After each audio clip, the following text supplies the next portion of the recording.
So we're going to step into history class for a bit because behind me is what is used to be known as the Regal Theatre. And speaking of history, it's time for our FiWi Culture segment. Tevin Killer Bean Shaw is your 2025 winner of the Red Bull Dance Your Style competition. Let's hear some more about his journey.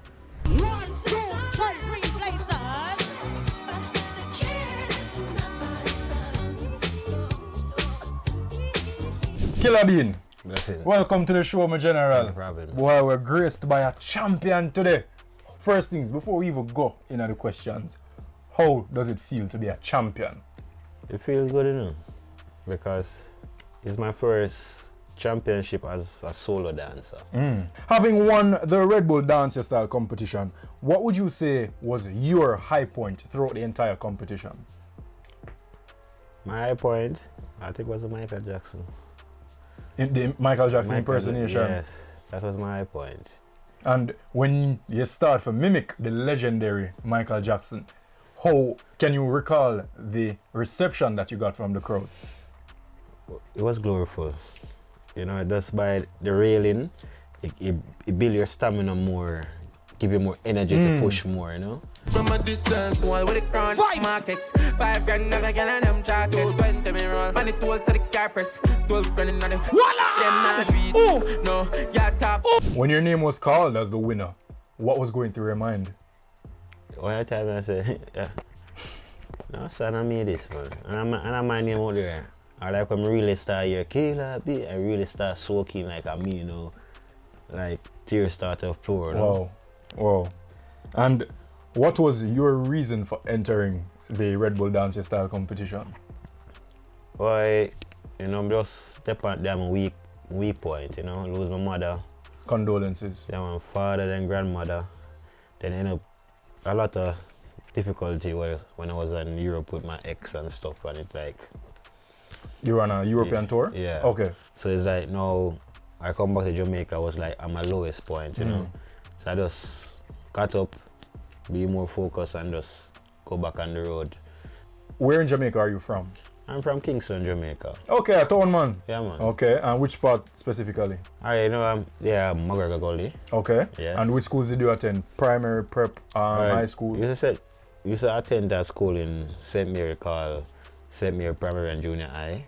So you migrated to St. Mary at some point? Yes. That was what, with grandma? My father. Okay, with daddy. And then back from there I come to YMCA, then leave YMCA, I go to Calabar, then from Calabar now, Dancing. 20 seconds to go.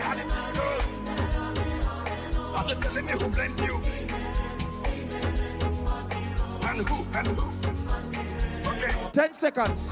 Where and how did dancing begin for Killer Bean? The dancing began for me when basically, everybody said 8 when I was 6, you know. It's not 8 people when I was 6 years old. When you were 6 years old? Yes. Because, you know, in a household you feel abandoned and you just want something to be the comfort, you know. So you hear Jackson come on and you just hear the music, you start to dance. And just entertain to get the whole family. Then here come Bogle on your TV, the Mr. Wacky is gone, and then everybody I was like, whoa, this is what I want to do, you know. I started it professionally when I'm 13 because my mommy was sick and was a lot to do. You know, it was really difficult on my side, you know. So my mother is why reason I start to do this. Okay. And apart from Mr. Wacky, Bogle, and Michael Jackson, did you have any other dancing inspirations? Yeah, you have Sri Lanka from Riffical team. You know, you have a lot more out there. Rudy Legacy.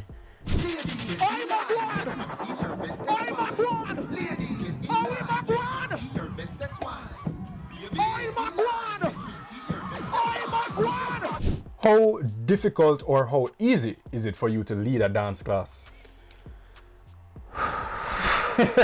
Coming down line in a Killer Bean, you have some stiff people like myself, you have some tough-head people like myself where no matter how much you show me one move, boy, I'm going to try my best, but I'm not guarantee you I'm going to catch it. How difficult or how easy is it? It's difficult and also easy if you know how to count. Count? Yes, okay. Because you know in a dancing 5, 6, 7, 1 and 2 and 3 and 4 and 5 and 6 and 7 and 8. So for you catch that rhythm, that pace, it's easy like 1, 2, 3. But you have to be more like believe in yourself.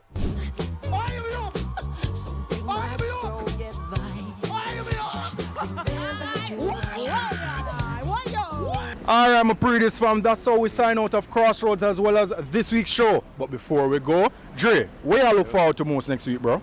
Well, the thing I look forward to the most is definitely Freshers Fest. Went there, vibed very nice. Turnout was amazing, so fans them, definitely looking for that next week.